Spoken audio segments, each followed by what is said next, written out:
विश्व दीपक, national Herald, कौमी आवाज और नवजीवन की इस खास पेशकश में आपका स्वागत है।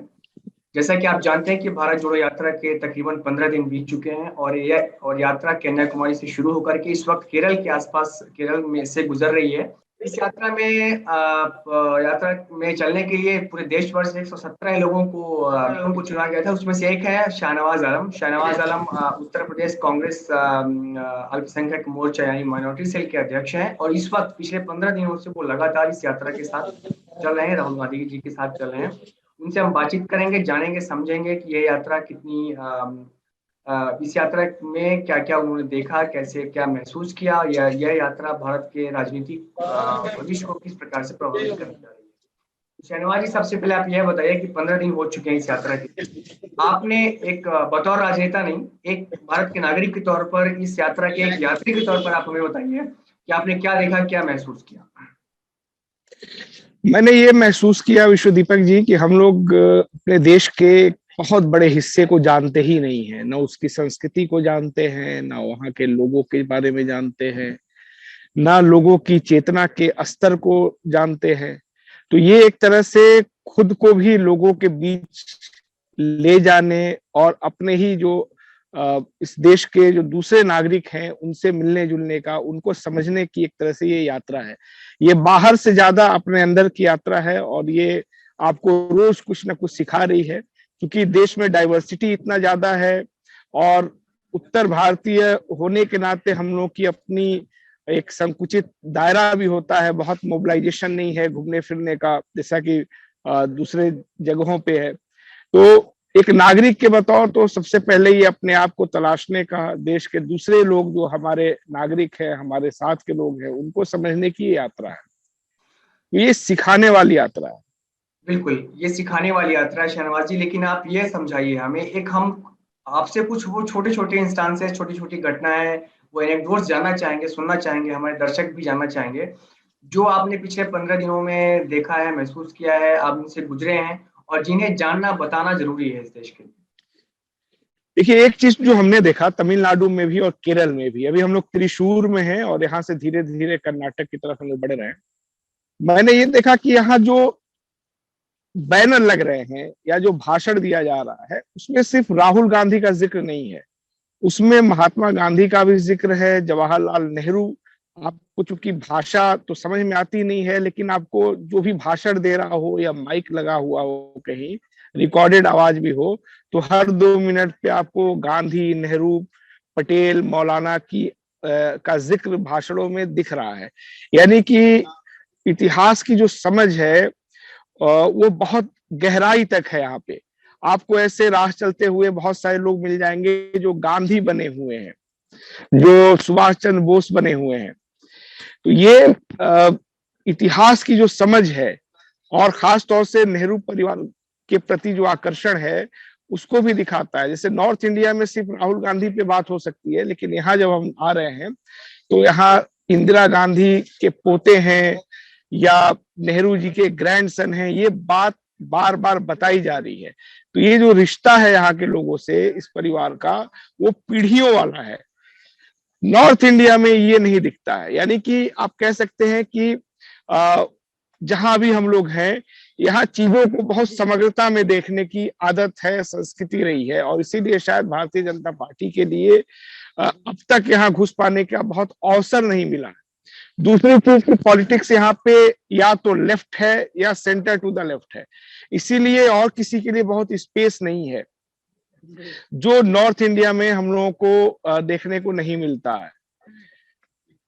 तमिलनाडु में जो एक हमने चीज जो महसूस की वो ये था कि कहीं ना कहीं आम लोगों में, खासतौर से महिलाओं में, ये एक गिल्टी फीलिंग है या अफसोस है कि राजीव जी की हत्या उनके राज्य में हुई थी। महिलाओं में बहुत ज्यादा मैंने देखा कि इस परिवार को लेके बूढ़ी औरतों में, यंग लड़कियों में, महिलाओं में बहुत ज्यादा आकर्षण है। तो जो पॉलिटिकल ऑब्जर्वर्स हैं शहनवाज जी, वो ये अनुमान लगा रहे हैं कि महिलाओं के बीच में राहुल गांधी की जो बढ़ती हुई लोकप्रियता है वो एक अलग वोट बैंक बनेगी आगे चल करके। आपका क्या असेसमेंट है, आपने क्या महसूस किया? वोट बैंक बनेगा, ये एक अलग मसला है, लेकिन हर आदमी अपने को इस परिवार से जुड़ा महसूस कर रहा है। जैसे जो नॉर्थ इंडियन दिमाग है हम लोगों के लिए, ये से दुखद है कि हम लोग के लिए जो हिंदुस्तान का कॉन्सेप्ट है वो बेसिकली नॉर्थ इंडिया तक सीमित रहता है। लेकिन यहाँ करके पता चला, यहाँ के कुछ लोगों से बातचीत करके, कि गांधीयन वैल्यूज का सबसे ज्यादा अगर किसी राज्य में असर रहा है ट्रेडिशनली भी, तो वो केरल रहा है। हम लोग ऐसे कई जगहों पे गए, रुके, जहाँ पे गांधी जी 1934 में कभी आकर रुके हैं, कभी 1937 में आकर के रुके हैं। एक ऐसे स्कूल में रुके हम लोग जहाँ उन्होंने दौरा किया था राजा जी के साथ, और एक पत्र भी स्कूल के डॉक्यूमेंट में शामिल है। तो और इसकी एक बड़ी वजह यह है कि नंबूदरी पाल जो बाद में मुख्यमंत्री बने, वो पीसीसी के प्रेसिडेंट थे और गांधी के साथ उनके लोगों में रहे होंगे। ये गांधीयन वैल्यूज अब तक मैंने जितना देखा है, सबसे ज्यादा अगर मुझे लगता है कि असर है तो साउथ इंडिया में है। केरल को लेफ्ट वेस्टर्न माना जाता है, लाल किला बोला जाता है उसको लेफ्ट पार्टियों का। और आमतौर पे जो हमारी राष्ट्र की परिकल्पना है उत्तर भारतीयों की, या हमारे दिमाग में जो राष्ट्र की जो अवधारणा है, उसमें हमारे दक्षिण भारतीय राज्य छूट जाते हैं। आप यात्रा करते हुए आप कह रहे हैं कि वहां पे गांधी वैल्यू काफी ज्यादा है, लोग गांधी को याद करते हैं, गांधी परिवार को भी याद करते हैं। आपको क्या लगा कि उनकी जो राष्ट्र की अवधारणा है, या वो राष्ट्र के बारे में जो सोचते हैं, जो उनकी जो परिकल्पना है राष्ट्र के बारे में, वो उत्तर भारतीयों से किस प्रकार से अलग है? क्या वो ज्यादा समावेशी है, ज्यादा प्लुरलिस्टिक है? जी, ये ज्यादा समावेशी है। जैसे केरल में ईसाई समुदाय के काफी लोग हैं, मुसलमान भी हैं, और उनके मंदिर मस्जिद एक साथ हैं, और ये कारवां गुजर रहा है, सारे लोग आ रहे हैं देखने।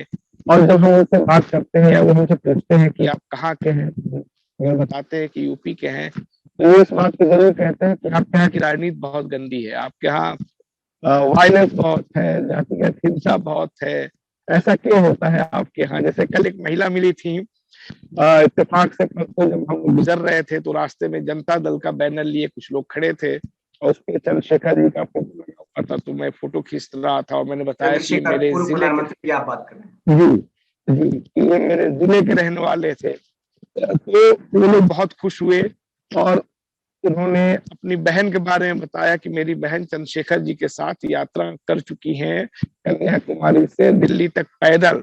फिर वो मुझसे मिलने भी आई, और हम लोगों से उनकी शिकायत यही थी कि जब भी वो नॉर्थ इंडिया में आती थी तो देखती थी कि वायलेंस बहुत है, यहाँ के लोग एक दूसरे को पीटते बहुत ज्यादा है। और उन्होंने कहा कि हम चंद्रशेखर से ही बोलते थे कि आपके लोग मारपीट इतना क्यों करते हैं। तो ये बेसिकली समाज का जो अलग अलग प्रक्रिया में जो निर्माण हुआ है उसका ये असर है। और केरल, साउथ इंडिया ज्यादा समावेशी है, ज्यादा टॉलरेंट है। हम देखते हैं कि मंदिर मस्जिद का कोई यहाँ पे विवाद नहीं है, अभी तक नहीं है। कर्नाटका से ये चीजें थोड़ी शुरू होनी, बीजेपी इसमें सफल हो गई है। आप लोगों की जो कम्युनिकेशन की भाषा है, संचार की भाषा है, वो हिंदी तो समझते नहीं है, और तो ये क्या है, आप लोग कैसे बात करते हैं? देखिए, यहाँ हम लोग जो भी यात्री लोग आए हैं या जो भीड़ उमड़ रही है, उनको सिर्फ राहुल गांधी का चेहरा जोड़ रहा है या कांग्रेस पार्टी का सिंबल जोड़ता है। और जो कॉमन कंसर्न है हम सब लोगों का कि ये सरकार, जो मौजूदा सरकार है, इसको जाना चाहिए, या ये देश के समावेशी चरित्र के लिए ठीक नहीं है। ये जो कॉमन कंसर्न है वो हमको जोड़ रहे हैं। इसलिए भाषा बहुत मायने नहीं रखता। हम लोग यहाँ चलते हुए बहुत सारे शुरू में तेलुगु और बाद में तमिल और बाद में मलयाली भाषा का नारा हम लोग सीख चुके हैं। ये जो नारा हम लोग लगाते हैं तो हमको मालूम है कि ऐसा कोई खास जो अच्छा नारा जो आपको लगा हो, हमारे दर्शकों को भी बताना चाहिए, मलयाली में या तमिल में, जो भी आपको अच्छा लगा हो, क्योंकि ये भारत जोड़ने की जो यात्रा है इसमें ये नारे बड़े अहम है। तो हमको ऐसा, अगर आप बताना चाहें तो बता सकते हैं। बहुत सारे नारे हैं, वालकावे, राहुल गांधी वालकावे। लोगों ने बताया कि ये भी समझाइए, इसका मतलब राहुल गांधी आगे बढ़ो, राहुल गांधी जिंदाबाद। ठीक है, तो इस तरह के बहुत सारे नारे जो हम लोग सीख ले रहे हैं, और भाषा नहीं समझ पा रहे हैं, लेकिन उत्साह जो उनका है लगाने का, और जो कॉमन कंसर्न है, तो हमको मालूम है कि ये कोई अच्छी बात होगी जो ये कह रहे हैं और हमको बोलना चाहिए।